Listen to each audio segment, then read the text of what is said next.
기도하겠습니다. 좋으신 아버지 하나님, 오늘도 저희들에게 새날을 허락하여 주시고 또 주님의 말씀으로 이 하루를 출발할 수 있게 하시니 감사를 드립니다. 주님, 우리가 말씀과 성령을 통하여서 이 어려운 시대에 주님의 음성을 잘 분별하게 하시고 그리고 바름의 길을 걸어가는 저희들이 될 수 있도록 도와주시옵소서. 무엇보다도 그 말씀을 통해서 하늘의 생명을 얻게 하여 주시고 또 성령님을 통해서 하나님의 뜻이 어디에 있는가를 잘 분별하여서 말씀과 사랑의 공동체, 또 돌봄과 생명 나눔의 공동체가 되어 살아가는 우리의 모습과 우리의 공동체 되게 하여 주옵소서. 우리 구주 예수 그리스도 이름으로 기도드립니다. 아멘. 오늘 우리에게 주신 말씀은 사무엘상 1장, 본문 읽기는 1장 9절에서 18절입니다. 그들이 실로에서 먹고 마신 후에 한나가 일어나니 그때 제사장 엘리는 여호와의 전 문설주 곁 의자에 앉아 있었더라. 한나가 마음이 괴로워서 여호와께 기도하고 통곡하며 서원하여 이르되 만군의 여호와여, 만일 주의 여종의 고통을 돌보시고 나를 기억하사 주의 여종을 잊지 아니하시고 주의 여종에게 아들을 주시면 내가 그의 평생에 그를 여호와께 드리고 삭도를 그의 머리에 대지 아니하겠나이다. 그가 여호와 앞에 오래 기도하는 동안에 엘리가 그의 입을 주목한즉 한나가 속으로 말하매 입술만 움직이고 음성은 들리지 아니하므로 엘리는 그가 취한 줄로 생각한지라. 엘리가 그에게 이르되 내가 언제까지 취하여 있겠느냐, 포도주를 끊으라 하니 한나가 대답하여 이르되 내 주여, 그렇지 아니하니이다. 나는 마음이 슬픈 여자라. 포도주나 독주를 마신 것이 아니요 여호와 앞에 내 심정을 통한 것뿐이오니 당신의 여종을 악한 여자로 여기지 마옵소서. 내가 지금까지 말한 것은 나의 원통함과 격분됨이 많기 때문이다 하는지라. 엘리가 대답하여 이르되 평안히 가라. 이스라엘의 하나님이 내가 기도하여 구한 것을 허락하시기를 원하노라 하니 이르되 당신의 여종이 당신께 은혜 입기를 원하나이다 하고 가서 먹고 얼굴에 다시는 근심빛이 없더라. 아멘. 오늘 본문 말씀은 이제 사무엘의 출생의 그 사건을 전해주는 말씀입니다. 에브라임 사람 엘가나에게 한나와 분인나라는 두 아내가 있었습니다. 엘가나는 매년 실로에 올라가서 하나님께 제사를 드리는 경건한 사람이었습니다. 그런데 두 아내 중에 그 한나는 가엾게도 그녀에게 분기업을 이룰 자식이 없었습니다. 하지만 이 한나는 그럼에도 불구하고 남편에게 사랑을 많이 받았죠. 이에 다른 아내였던 분인나는 아이가 있었고 하지만 남편으로부터는 한나만큼의 사랑을 받지 못했습니다. 결국 한나는 그 엘가나에게 사랑을 많이 받아서 그거는 좋았지만 자식이 없기 때문에 좀 마음이 여자로서는 어느 한 구석이 마음이 부족함을 느끼고 있었습니다.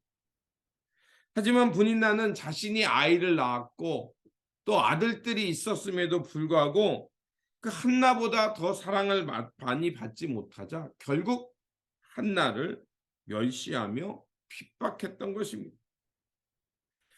왜냐하면 분인나는 그 한나보다 더 기업 물을 자가 있는데도 불구하고 여전히 그 사랑을 받지 못하는 것 때문에 아마 한나를 화풀이 대상으로 삼았던 것입니다.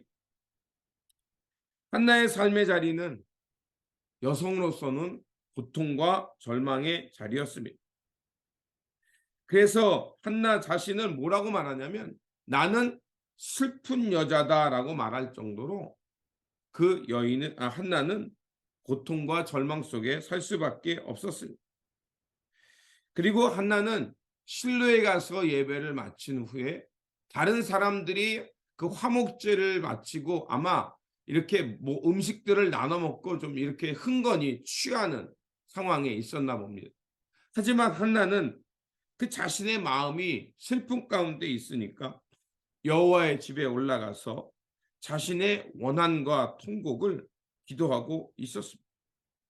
그러면서 하나님께 서원하기를 만약 자신에게 아들을 주신다면 그를 하나님께 드리며 결코 그 다른 일, 그 어리석은 일에 내몰리지 않고 하나님 앞에서 거룩하게 구별된 나신으로 드리겠다고 서원합니다. 자, 그 한나가 얼마나 괴롭고 고통스러웠으면 그 여인이 기도하는데 소리를 낼 수 없으니까 그냥 울며 그 입술만 움직이며 기도할 뿐이었습니다.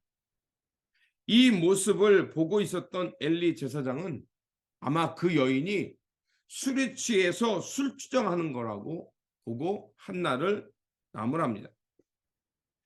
그러나 엘리 제사장은 한나의 사정을 듣게 되죠. 그리고 17절에 보면 이렇게 말합니다. 엘리가 대답하여 이르되 평안히 가라.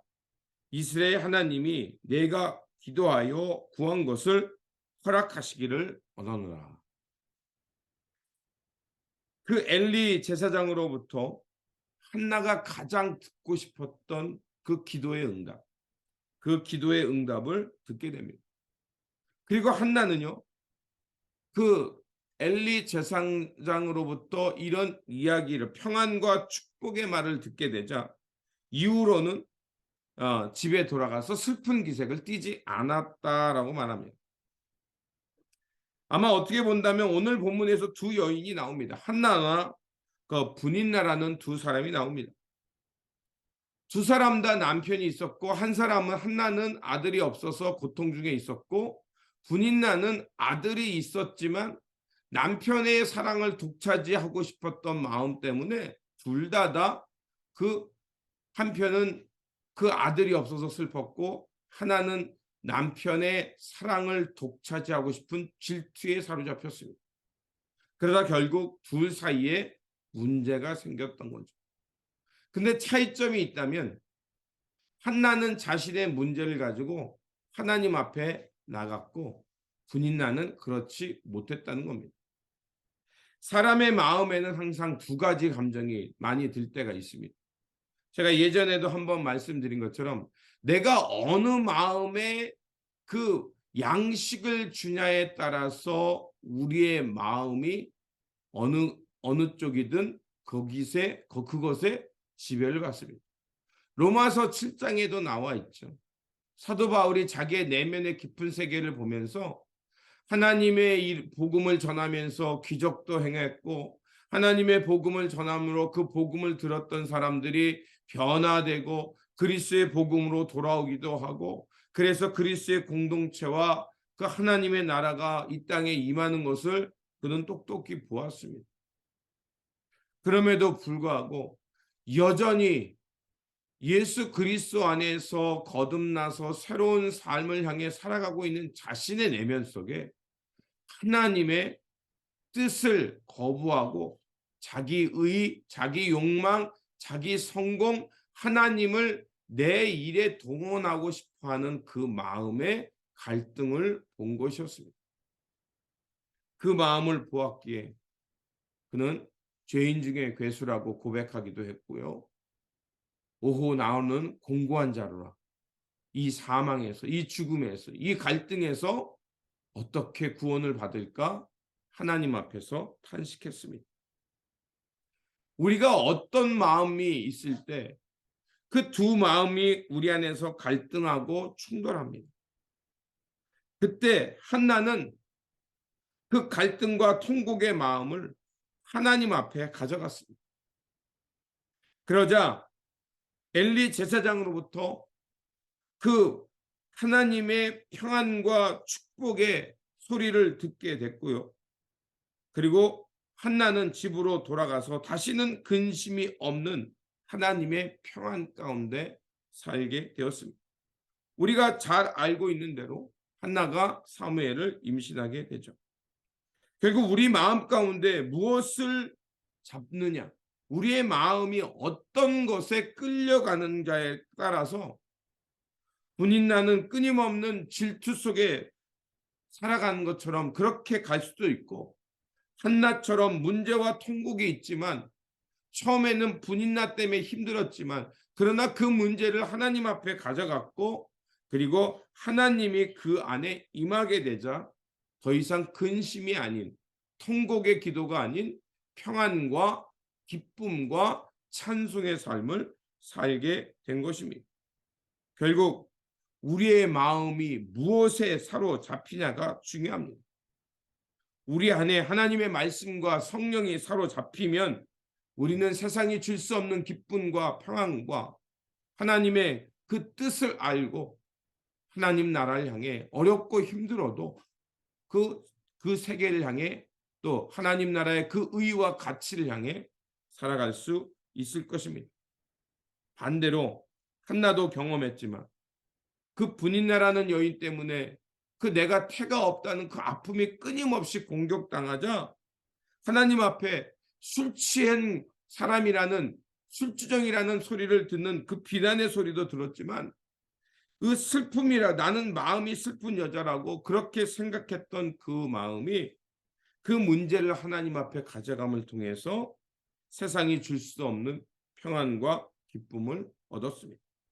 결국 우리 안에 무엇을 모시냐가 하나님의 평강과 은혜를 누릴 수 있고, 반대로 불화와 질투심에 사로잡힐 수 있는 것입니다. 오늘 우리가 살아가는 삶 속에 여러 가지 상황들이 일어납니다. 예수님도 성령이 충만한 가운데 광야로 가셔서 배고픔과 또 자기 욕망과 또 사람들에게 능력을 드러내고 싶어하는 그런 상황에 놓이기도 했습니다. 그러나 주님은 그럴 때일수록 본질로 돌아가셨고 하나님의 말씀을 붙잡았을 뿐만 아니라 하나님의 뜻, 하나님의 영광을 쫓는 것이 자기의 삶의 가장 최우선순임을 알고 살아가셨습니다. 오늘도 우리 삶 속에 하나님을 모시며 하나님의 뜻을 먼저 생각하는 저와 여러분들이 되기를 바랍니다. 우리가 이렇게 하나님의 마음과 하나님의 뜻에 끌려 살아간다면 틀림없이 어려움과 슬픔이 있는 자리를 할지라도 하나님의 선한 역사와 하나님의 선한 뜻을 발견할 거라 저는 믿습니다. 이렇게 발견되고 깨달은 하나님 나라의 삶을 선택한다면 틀림없이 한나가 기쁨 중에 그 고향으로 돌아가며 더 이상 근심의 얼굴빛이 나타나지 않은 것처럼 우리 삶 속에도 하나님이 주시는 평안과 기쁨이 넘칠 거라 믿습니다. 이렇게 하나님이 주시는 그 평안과 기쁨에 사로잡혀서 오늘도 하나님 나라와 의를 향해 살아가는 저와 여러분들이 되시기를 주님의 이름으로 축원드립니다. 기도하겠습니다. 지혜와 은혜의 하나님, 날마다 우리와 함께하여 주시고 우리 삶 속에 찾아와 주셔서 우리의 통곡의 기도를 들으시며 하나님의 평안으로 응답하여 주시는 줄 믿습니다. 때로는 우리가 살아가는 이 삶의 자리에 알 수 없는 일들이 일어나고 때로는 우리의 잘못된 선택 때문에 고난을 겪기도 합니다. 그러나 하나님께서는 우리 가운데 찾아와 주셔서 말없이 우리의 기도를 들어주실 뿐만 아니라 우리의 마음을 위로하시고 우리의 고통의 멍에를 끊어주시는 줄 믿습니다. 한나는 자신의 문제가 있을 때 그 문제를 가지고 하나님 앞에 나아감으로 하나님을 모실 뿐만 아니라 하나님이 주시는 평안과 기쁨으로 자기의 삶의 자리로 돌아갈 수 있었습니다.